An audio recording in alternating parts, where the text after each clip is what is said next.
जय हिंद साथियों। सामान्य प्रबंधन की यह दूसरी क्लास है जिसमें कि आज हमारा टॉपिक रहेगा प्रबंधन के सिद्धांत। इससे पहले हमने बेसिक मैनेजमेंट पर थ्योरी और एमसीक्यू पार्ट कवर करा दिया है। आपको है हमारी चैनल की प्लेलिस्ट में वीडियो मिल जाएगा। इस वीडियो में हम थ्योरी और एमसीक्यू पार्ट कवर करेंगे जो कि आपके एग्जाम के लिए महत्वपूर्ण रहेगा। वीडियो को अंत तक जरूर देखें। सामान्य प्रबंधन से जनरली 20 से 25 प्रश्न हमारे एग्जाम में आने की संभावना है, इसलिए इसको हम क्रमबद्ध रूप से डेली एक या दो टॉपिक कवर कर रहे हैं। तो आज हम सामान्य प्रबंधन के अंतर्गत प्रबंधन के सिद्धांत पर चर्चा करेंगे। यदि हम बात करें प्रबंधन का अर्थ, तो इसके पहले वीडियो में भी मैंने बताया था कि प्रबंधन एक ऐसी प्रक्रिया है जिसमें संसाधन हो, जिसमें कि मानव धन या सामग्री का सही उपयोग करके लक्ष्यों को प्राप्त किया जाता है। अब इन लक्ष्यों को प्राप्त करने के लिए हमको प्रबंधन के सिद्धांतों को अपनाना बहुत जरूरी। तो प्रबंधन के सिद्धांत से आशय जनरली उन नियमों, कानूनों या परंपराओं या मान्यताओं से है जो कि आपको लक्ष्यों को प्राप्त करने में सहायता प्रदान करते हैं, या फिर इनको हम प्रबंधन के सिद्धांतों को आप एक कीवर्ड के रूप में याद रखिएगा। ऐसे मार्गदर्शक सिद्धांत हैं जिसको कि आप प्रबंधन के जरिए कोई भी लक्ष्य प्राप्त करने में उपयोग करते हैं।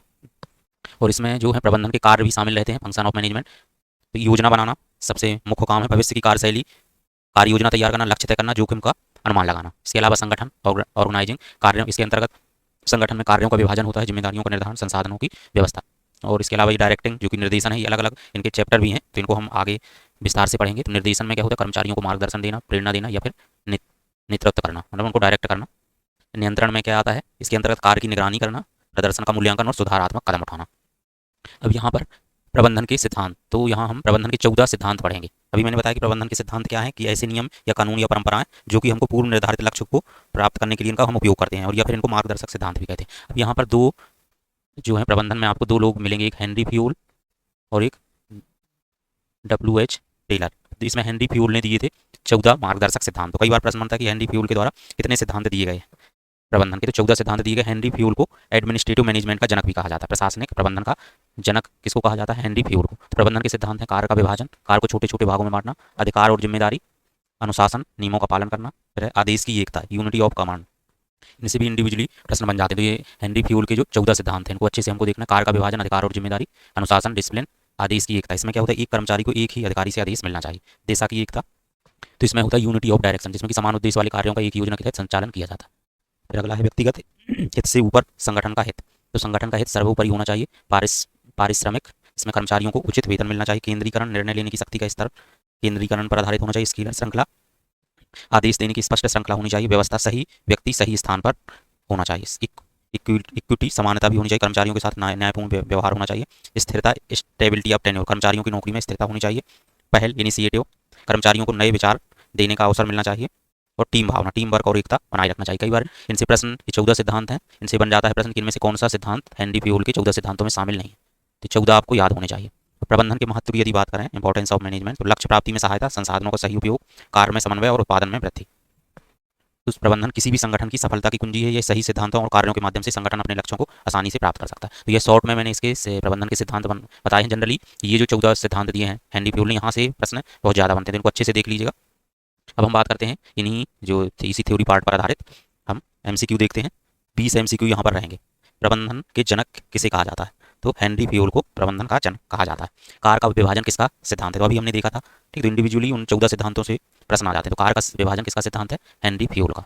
एकता, आदेश, ये भी हमने देखा था कि एकता आदेश का अर्थ है, तो यह है एक ही अधिकारी से आदेश मिलना। एकता आदेश का मतलब एक ही अधिकारी से या एक ही बॉस से आदेश मिलना। स्केलर चैन का संबंध किससे है? वेतन से, अनुशासन से, अधिकार की श्रृंखला या योजना से। तो स्केलर चैन का जो संबंध है अधिकार की श्रृंखला, उन्हीं 14 सिद्धांतों पर आधारित है ये प्रश्न। अनुशासन का अर्थ है, ठीक, नियमों का पालन, आदेश देना, काम बांटना, वेतन देना। तो ये नहीं रहेंगे, इसमें है नियमों का पालन। अनुशासन का अर्थ है नियमों का पालन। नेक्स्ट क्वेश्चन है अथॉरिटी एंड रिस्पॉन्सिबिलिटी का सिद्धांत किसने दिया? टेलर ने, फ्यूल ने, वेबर ने या फिर ट्रकर ने?